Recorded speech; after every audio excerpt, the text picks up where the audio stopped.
Тәлкекке түскен тағдыр әңгіме. Қаңтардың қызылшынақ аязды түні. Азнай соққан қарлы дауыл, оқтын-оқтын ішін тартып, аш бөрідей ұлиды. Қашаннан да жарығы мардымсыз қала көшелері мүлде тастай түнекке оранған. Жұмысынан кеш шыққан Арман жалбарынған үнді естіп бұрылған еді. Қалтарыстау жерде бір қыздың алқымына пышақ тіреген бұзақылар көзіне шалынды. Дір-дір қағып, құлағындағы сырғасын ақталмай, жыламсыраған қыз мұны байқасымен жаны ұшыра шыңғырды. Арман ойланбастан көмектесуге асықты. Аяқ астынан пайда болған арашашыға бұзақыларды тап берген.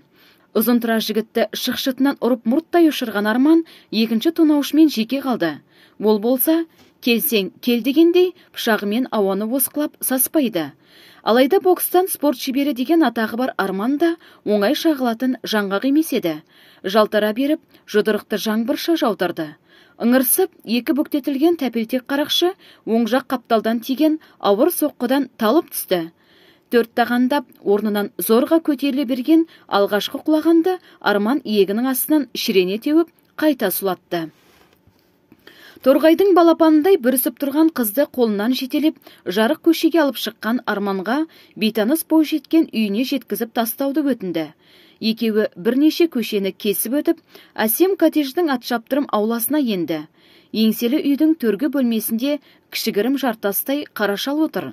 Қанталаған жанары, бұж-бұж жүзіндегі білеудей тыртығы кімнің де болмысын мысын басқандай. Шалдың шатынаған сұп-суық көздері аяушылықты білмес мінезін, сом тұлғасы жап-жалпақ жауырынымен күректей алақандары алапат күш иесі екенін танытады. Немересінен Арман тонаушылардан құтқарған қыз шалдың жалғыз немересі болып шықты. Мән-жайды естігенде қария ақпанда жараған бурадай шабынды. Жауатын бұлттай түнеріп, күндей күркірегенде қарулы екі-үш жігітке дес бермейтін Арман жел ұрған жапырақша қалтырады. Сүт пісірім мезгілден соң сабасына түскен қарт бақандай саусақтарымен мұның арқасынан қағып ризашылығын білдірді. Қоштасарда, Марал, қыздың есімі солай екен. Қимастықпен жәудірей ұзақ қарағанда Арманның жүрегі атша толады. Ертеңіне Арманның жұмыс орнына бұқа мойын, балуан тұлғалы тақырбаш жігіт іздеп келіп, қарттың сәлемдемесі деп қомақты ақша ұсынды. Мұның да өңі өте сұсты екен. Алмаймын деуге Арманның батылы бармады. Түндегі жігіттердің түртісін, киген киімдерін тәптіштеп сұраған тақырбас болған жайт туралы ешкімге тіс жармауын қатаң ескертті. Бұл үнсіз бас незеген, басқа амалы да жоқ еді. Көп ұзамай екі жігіт естиіп уланып өліпті деген жаманат хабар қаланың ішін шарлап кетті. Мәйіттерді көзмен көргендердің сипаттаумен өлген екі адамның Маралды тонаған бұзақылар екенін түсінгенде Арман еріксіз тітіркенді. Арада бір шама уақыт өтті. Осы аралықта Маралдың көрікті бейнесі жадынан бір сәтке де кеткен емес. Қоюғасы қарлығаштың қанатындай қиылған, ақ құбашы өңіне қара меңі әдемі үйлескен ару Арманға қор қызындай елестейтін. Онсыз мына жалғанның құны, мән мағынасы жоқ тәрізді. Өзгелердің қуанышы Арманның ширыққан жүйкесіне инеше қадалатын. Бұл неме несіне жетсіп жыртыңдайды екен деп қаралай шала бүлінетін. Әйтсе де Маралдың үйіне іздеп баруға тәуекелі жетпейді. Қиял құшағында келе жатқан Арман таныс дауысқа елең етті. О ғажап, дәл жанында аппақ жүзі қуаныштан бал-бұл жанған Марал тұр. Сол мезетте өздерінің мәңгілікке табысқандарын екеуі де іштей сезінді. Түйсіктері алдамапты. Күтпеген кездесу махаббатқа ұласты. Кейін шаңырақ құруға уағдаласты. Бүгін көңілі әлденеге алабұртқан сүйіктісі атасының Арманмен тілдескісі келетін айтты. Арман уәделі уақытта қарттың үйіне жетті. Молдастархан басындағы өңшең атан жілік, апай төс жігіттерден алып тұлғасымен дарланған қария бұларды ілтипатпен қарсалды. Арманның байқағаны жиналғандардың баршасы шалдың алдында байыпты сөйлеуге тырысады екен. Қонақтар тарқап, өздері оңаша қалғанда Хасен қарт айтар сөзін сабақтады. Балам, бізді тағдыр табыстырды, деп қария әңгімесін бастады. Тағдыр бірде бетімен, кейде қырымен келетін анық. Мені өмір отқа да, суға да салды. Әр нәрсенің өлшемі, асауға тұсау, қиянатқа жаза бар. Маралға зорлық жасамақ болғандардың ит орнында өлгені соның дәлелі. Оған менің қатысым жоқ деп жалған айта алмаймын. Ақталуға міндетті де емеспін. Бәлкім, сен келешек жарыңның шыққан тегін, нәсілін білгін келетін шығар. Олай болуы заңды да. Ендеше мұқият құлағыңды сал. Зертеңе тоқып отыр. Қазалының уез орталығы болғанын естігенің бар шығар. Менің әкем әбен ояз бастығымен жақын араласты. Көзі қарақты, көкірегі ояу жан еді. Үлкен атамыз мұсылманша дәріс алған, қасиеті мол, әруақты адам болыпты. Жақсыдан шарапат, мыңғырған мал ұстап, Ресейге үздіксіз кіре айдатқан әбеннен қайыр көргендер ел ішінде жиі кездеседі. Адамға жақсаған жақсылығың да, істеген зұлымдығың да алдыңнан шығатыны рас екен. Сонау қоянның қысында қалың ел жұттан қаты тарықты. Қиын шақта әкем талайға қолының ұшын созды. Әсіресе бізбен қоңсылас отыратын әйтеннің отбасына барынша көмек жасады. Ертеректегі барымда кезінде соққыға жығылған әйтен жарымжан адам еді. Әйелі Назым да қой аузынан шөп алмас момынның өзі. Олардың ауыр тұрмысын білетін әкем сауынға сиыр, азық-түлік, киім-кешекке қоса мініске жарамды жылқы берді. Ақыры таусылмастай көрінген қыста өтіп, күлімдеген көктем де жетті. Осындай күндердің бірінде әкем той жабдығына кірісті. Елді жиып, әйтеннің ұлы Асқатты, Хасенім де кіндіктен жалқы еді. Мен балалы, жалғызым ағалы болсын деп, асық жүлік ұстатып, өкіл бала атандырды. Көкпар тартқызып, жамбат қызды. Әкем Асқатты менен ешбір кем көрген жоқ. Тіпті өзінің құрдасы Саматтың қызына құда түсіп, Асқатқа отау құрғызды. Жас жұбайлардың еншісі деп алдына қыруар мал салды. Беу дүние-ай, бауырына ұлы жылан басқанын, ажалының қанышер, асыранды ұлынан келетінін ғазиз әкем қайдан білсін. Мамырайы туысымен Қарадөңнің алқабы жасыл кілемдей құлпырады. Самал тербеген алуан гүлдер жаныңды жадыратады. Үлкен де, кіші де мәз. Үкісі бұлғақтаған арулар, шашпауы сыңғырлаған келіншектер, сырт көзге көктегі періштедей көрінеді. Жүздері сәл желге тотыққан азаматтары қарағайдың бұтағындай ірі. Уыз қымызға тоғайған қариялардың өңі жас жігітке бергісіз. Ақ кимешекті салиқалы кейуаналар елдің құт ажарындай. Жазға салым Ердәулетбай әкесіне ас берді. Қисапсыз сойылған малдан ащы гүлдің жағасы қан сасыды. Бәрінен бұрын қарға құзғын мелдектей тойды. Арғы шеті ырғыз, мына жағы Ақмешіттен ат артып келген қонақтар апталап, айлап жатты. Сейістер аузымен құс түстеген небір тұлпарларды баптап бәйгеге қосты. Бас аяғы 200-ге жуық дүлдүлдер аламанда бағын сынады. Бәрінен оқ бойы алда келген әкемнің сүлік қарасы күллі сыр бойының мерейін асырды. Жүлдеге тігілген нарбастаған тоғызды игі жақсыларға байлаған әкемнің жомарттығы мың далаға аңыз болып тарады. Шіркін, ол бір ішпес мас, жемей тоқ уақыт еді ғой. Пәлеғайда аяқ астында, бәрі күтпеген жерден басталды. Асқат сүлік қарамен киік қуып, аяғына жем түсірді. Қыздың қалыңына бермейтін жануардың аянышты халіне күйінген әкемнің өкіл баласына тілі де қолы да тиді. Ағайынан асқан жау жоқ деп бекерге айтылмаған. Қызғаныштың қызыл өрті өзектерін өртеп жүрген арамзаларға ілік табылды. Көкеммен біз Асқатты көке дейтінбіз. Әкемнің ортасына араздықтың отын жақты. Жалынды үрлеп, жараны ушықтыра түсті. Кесірі маған тиді. Кіші отауға сәлемдесе барғанмын. Табалдырықтан аттай бергенінде көкем, иттің күшігі, маған жолаушы болма, деп жағымнан салып жібергені. Мұндайды күтпеген едім, күреске түсіп, жүлде алып жүрген балуан жігіттің соққысынан қалпақтай ұштым. Бет аузымда қан жуып кетті. Ауыз біршілікті ойлап, ешкімге тіс жармадым. Бірақ, мен жасырғанмен біреулер әкеме жеткізіп барыпты. Ақыр соңында көкем мен әкем қайта көріспестей араздасты. Бұл менің қабырғама қатты батты. Татулыққа сыза түсірген сүлік қараны өңірге танымал емші Нұркен ұзақ уақыт емдеп қайтадан қатарға қосты. Кеңес өкіметі орнады. Артель құрылғанда етітір асқа төрағалыққа сайланды. Іштен шыққан жау жаман.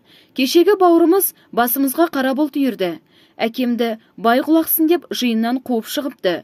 Көз жасы сақалын жуып, тұншыға егілген әкемді анам көпке дейін жұбата алмады. Бұл бастамасы ғана екен. Ірі байларды кәмпескілейді. ит жеккенге айдадымыз деген суық хабар ел ішін шарлап кетті. Бұл нөбеттен құтылмасын сезді ме, әкемнің қалаға баруы жиіледі. Өзі ешкімге жағашпайды. Бір күні әкем қаладан суыт келді. Жанында мылтық асынған 4-5 жігіті бар. Өңі өрт сөндіргендей түтігіп кетіпті. Алас қапас үйлерді жықтырды. Таңның атуына қарамай суыт көше жөнелдік.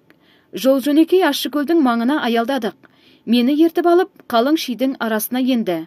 Бір жыңғылдың түбіне қонан өгіздің бас терісінен жасалған шанашқа, тері қап салынған әлде бір ауыр заттарды асығыс көмді. Сорғалаған терін сүртіп, «Балам, дәм жазып атамекенге қайта оралсаң, осы жерді ұмытпа. Жаңағы мен жасырған алтын күміс өзің емес, ұрпағыңда асырауға толық жетеді. Мен тағдырдың пешенеме жазғанын көрермін. Тек сен аман бол» деп ұзақ егілді. Алайда Асқат бастаған қызыл әскерлер ертеңіне ізімізден қуып жетті. Әкемді табан астында атып өлтірді. Қаралы көшті ауылға қайтарып әкелді. Мал мүлік, асыл заттар талапайға түсті. Бізді халық жауының отбасы деп Астраханға жер аударды. Шығарып салуға халық көп жиналды.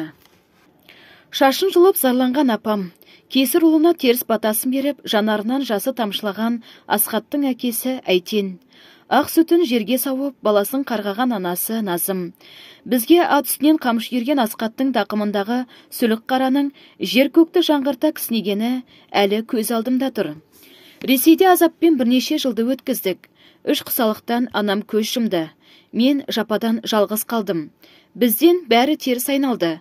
Бар сүйенерім, жанашырым, Сартай нағашым ғана. Екеуміз соғыс басталар қарсаңында елге оралдық. Ауылда да жақын тұтқан жан баласын кездестірмедік. Байдың құйыршығы деп белсенділер соңымызға шамалып түсті. Опасыз адамнан адал ит артық. Көзін ашқаннан асыраған ақтөсті ертіп тағы бой тасаладық. Сарыкөлдің нуқамысын мекендеп, жабайы аңдай тірлік кештік. Момында ашындырсаң батырға, мейірімдіні нала қылсаң тасбауырға айналады екен. Жазықсыз жапа шеккен біздің де кегіміз ішімізге мұз болып қатты. Қалайда Асқаттың көзін жоюға қан шығарып серттестік. Әрі жоспарымызды жеделдетіп, жүзеге асыруға тырыстық.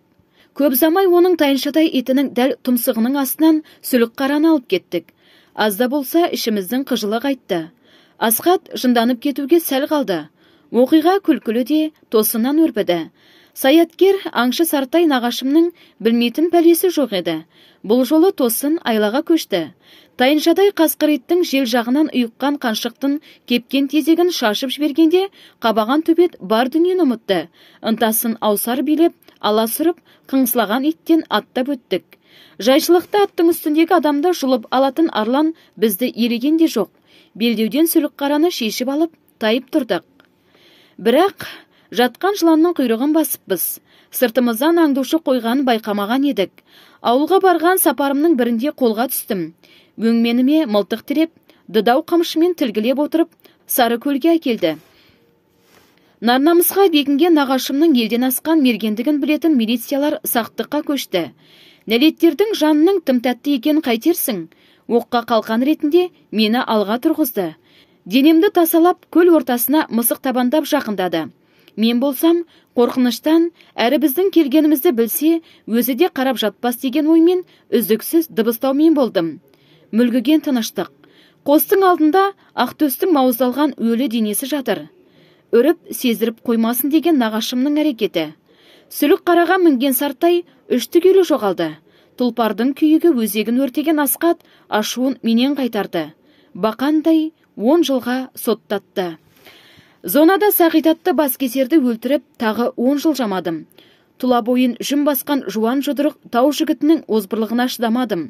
Екеуміз ұстасқанда еңгезер дейнеме жеңіне жасырған өткір затпен осып жіберді. Бетімді қан жуып, дүние шыргөбелек айналды. Сәл кідірсем өлетінімді білдім.